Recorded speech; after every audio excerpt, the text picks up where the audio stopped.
or afternoon, depending on where in the country you might be today. It's a beautiful day here in the great state of Texas, but it's a privilege and an honor to be here. And Amanda, thank you for that warm invite and introduction. So being here with leaders who care deeply about the future of learning is what I enjoy and look forward to today. But I want to explore a simple but powerful idea. Global knowledge has never been more accessible.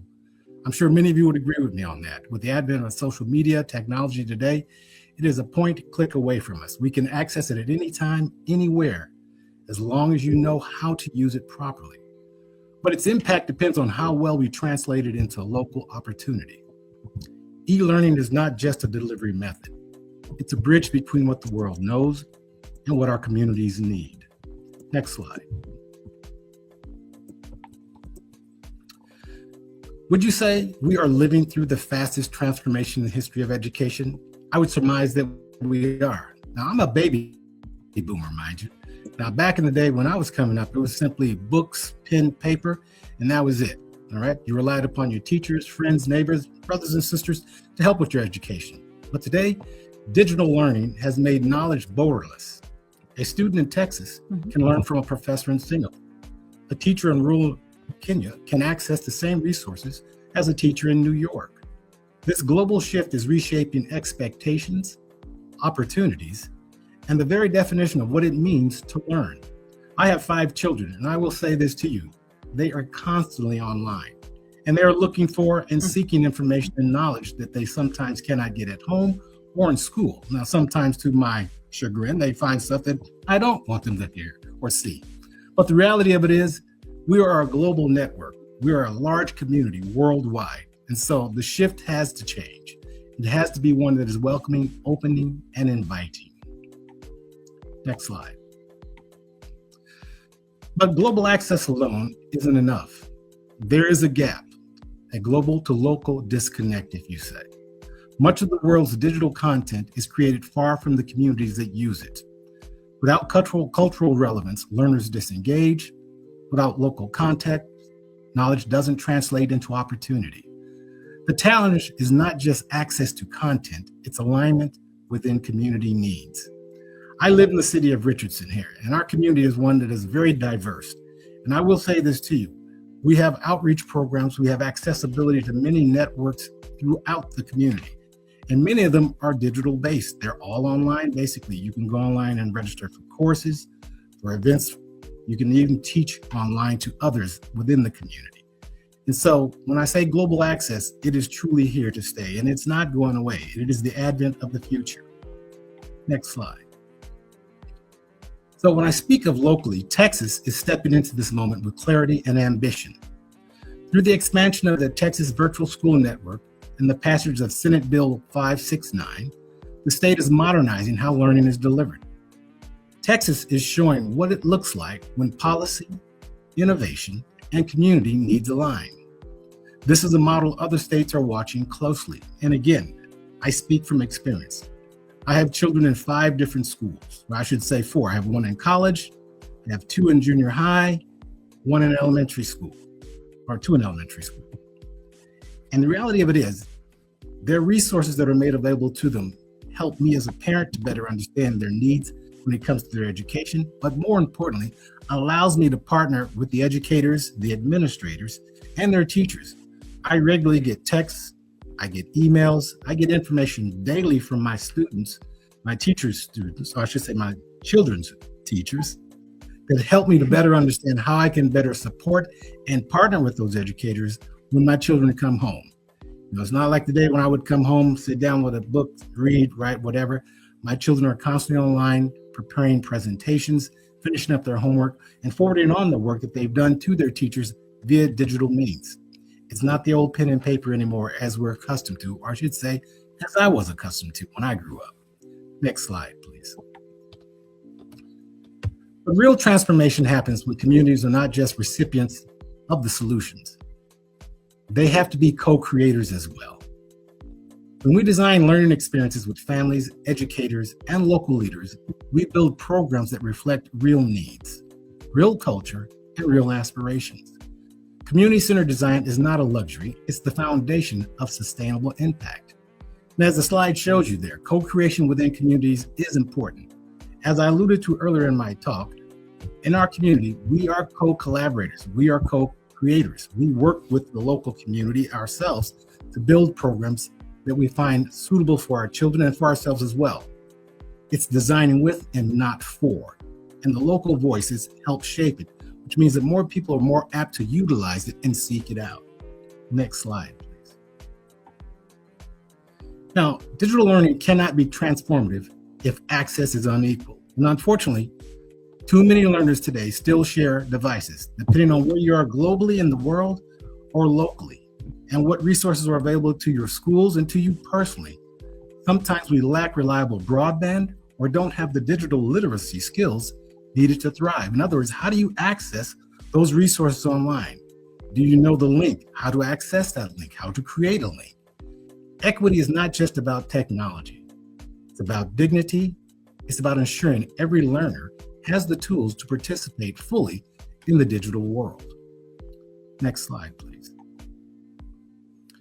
Now, the reality of it is, technology is creating innovation very quickly. The workforce is changing faster than traditional education can keep up. Automation and AI are reshaping entire industries, and I'm sure many of you would agree. The skills required for today's jobs are evolving rapidly. E-learning gives us the ability to respond in real time, to upskill workers, to support career transitions, and prepare learners for a future that is already here. I myself am an example of that. Once again, I'm a baby boomer. I worked for a hospitality company for 38 years. When I retired, I transitioned into the private sector, but I had to go through some education and awareness to prepare myself for that transition. And so it's imperative. As the slide indicates there, manufacturing is increasing, but manufacturing jobs are not. Of that, automation and AI are reshaping those jobs. So we've got to provide the skills that those individuals need. There are skill gaps today. So the learning is needed, and we need to widen it. And e-learning can accelerate that for us. Next slide, please. Now, no single institution can solve the challenges of digital learning alone. It takes, if you will, an ecosystem. That means schools, government, nonprofits, industry, and global partners working together. When we align our strengths, we create solutions that are scalable, more importantly, sustainable, and deeply rooted in community needs. Next slide, please. Now, behind every data point is a human story. A student who gains confidence, a parent who sees new possibilities, a community that feels seen and supported. Now, I have a story that I'd like to share with you. I indicated that I have 5 children. One of my children is autistic. And so the reality of it is, the digital advents that we have today really help and support his needs. Now, he is very technically savvy, but oftentimes gets lost in the sort of minutia. And so with his administrators, his teachers, social workers, we've been able to find technology that can support his needs. More importantly, provide him with the support, the dignity that he needs, because he feels good about what he achieves. He doesn't feel ostracized or set aside because he can basically compete at the same level as his peers within the classroom based upon the technology and the services that are provided.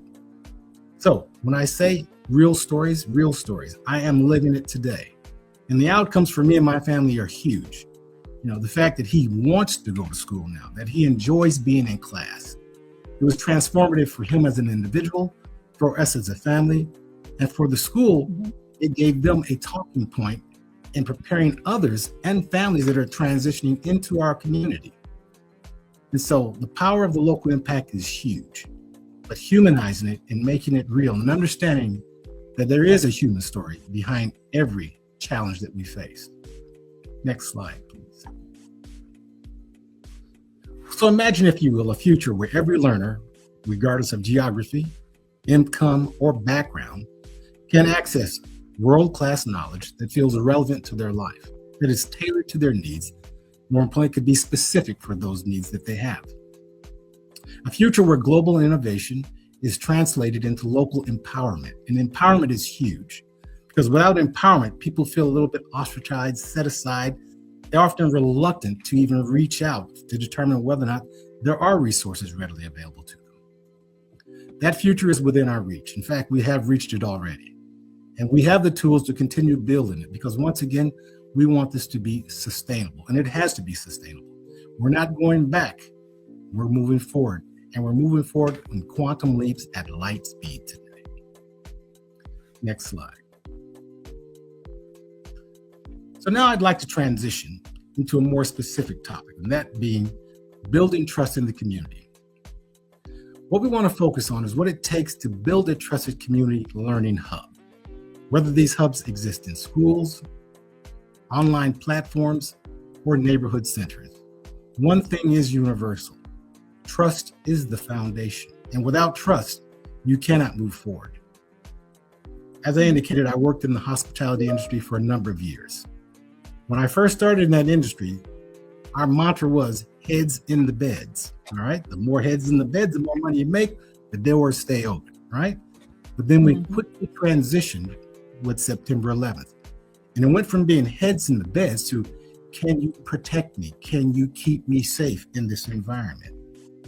And now we have transitioned even further to what advents, what technology do I need to have? What is available to me in your location?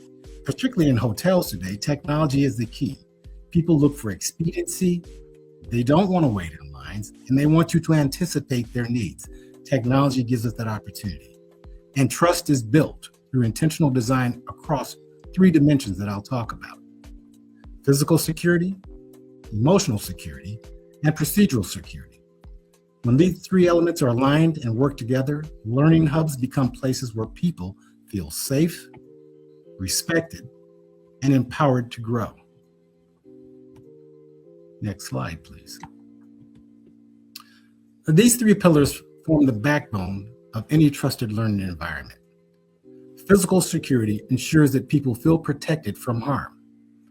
In my job as a regional director, corporate director of security, the paramount thing was to make sure that once people entered that environment, that they felt safe, that they felt valued, and more importantly, that they were free to explore and experience it in all its entirety. To do that, you have to have some sound measures in place. Physical security is pretty simple. Doors that are supposed to be locked should lock. Cameras that are opening or working should view and monitor all activity. It's real simple. It's not that difficult, but in order to have that, you have to make sure that everything is in place. Proper training, the proper use of technology, the understanding of how that technology is incorporated into that experience for those individuals during that, either that workplace, that hotel, that movie theater, that shopping center, that mall. Procedural security ensures that systems are fair, predictable, and transparent. So in other words, without sound systems in place, procedures, have you will, local standard operating procedures for hotels per se, or whatever environment you might be working in, they have to be transparent, they have to be predictable, they have to be sustainable. But the most important piece here is the emotional security. People have to feel safe. If people do not feel safe, they will not come. It's that simple. And when it comes to schools, I every day look to ensure that my school, for my children, is providing that emotional security and support. It doesn't necessarily mean that they're going up and saying, hey, how are you today? What are you doing? But they have security professionals that are on site who greet the children, who help them to their classes, who speak with parents, who are there readily available to answer questions for us. So they have the physical security in place, the emotional support, and then the procedural security where the children know what is expected, how there's to access to school. Even parents, I can't walk into any of my children's school without providing some sort of identification, giving some forewarning that I'm coming, and more importantly, making sure they understand why I'm there and the need for me to be there. When one pillar is weak, trust erodes. But when all 3 are strong, learning hubs become stable, reliable anchors for the community and the workplace. Next slide. Physical and emotional security are deeply interconnected. People cannot learn if they do not feel physically safe. The unfortunate reality today is that there are more events that happen that kind of degrade that feeling of security, even if it doesn't specifically impact us. We have access to news any time of the day. We see and hear all types of events that occur. So understanding that physical security is paramount in order to have people come and to continue to come, whether that's a secure school building, a well-lit community center, or a protected online platform. But safety is more than locks and doors. Again, emotional security is what transforms a space into a community. When learners feel seen, respected, and represented, they engage more deeply. They stay longer and build stronger relationships with the space and the people within it. Again, I'm a testament to this. I've had to go back to re-educate myself. And of course, I was a little ambivalent, a little afraid, I'm a little bit older. But once I became part of that community, that environment, open and welcoming as it was, I felt safe and secure. I knew the doors were going to be locked. I knew that cameras were rolling and recording everything that happened. But for me in that space, I had to feel safe and secure. And the educators made me feel that way. Right? They connected with me on an emotional level, understanding that I was a little bit of a different learner than the typical learners they had in their classes. So emotional and physical security are needed in order to make that transition and to sustain it. Next slide, please. Now, with procedural security, it's often overlooked, but it's essential for building trust. Communities trust systems that are consistent and fair. When expectations are clear, when privacy is respected, and when communication is transparent, people feel confident participating. Procedural security signals to learners and families, you can trust this space. You know what to expect here. It reduces anxiety, prevents misunderstandings, and creates a stable foundation for learning. Again, I'm an example of it. I visit the schools that my children attend regularly, and they have procedural security in place at every location. I cannot freely just walk through the door. I have to announce myself. I typically have to call or email or text ahead of time, let them know the time I plan to be there, the reason for being there. Once I arrive, even though they've seen me multiple times, I still have to show my ID. I still have to sign in. I still have to wear a name badge that identifies me as a visitor in that environment. So again, procedural security signals to learners and families, you can trust this space. Next slide, please. When physical, emotional, and procedural security work together, learning hubs become more than just places. They become, if you will, community assets. They support engagement, strengthen relationships, and create environments where learners of all ages can thrive and flourish. Building trusted hubs isn't just about safety. It's about dignity, once again, belonging, and opportunity. When people feel safe in every sense of the word, they can learn, grow, and contribute to the community in powerful ways. Next slide, please. So I'd like to thank you for your time, for your patience, and for being a part of this wonderful event today. The work ahead is huge, it's big, but we don't have to do it alone. When we combine global knowledge with local wisdom, we unlock the power, the full power of e-learning. So let's build that future together. I thank you once again. Have a great day.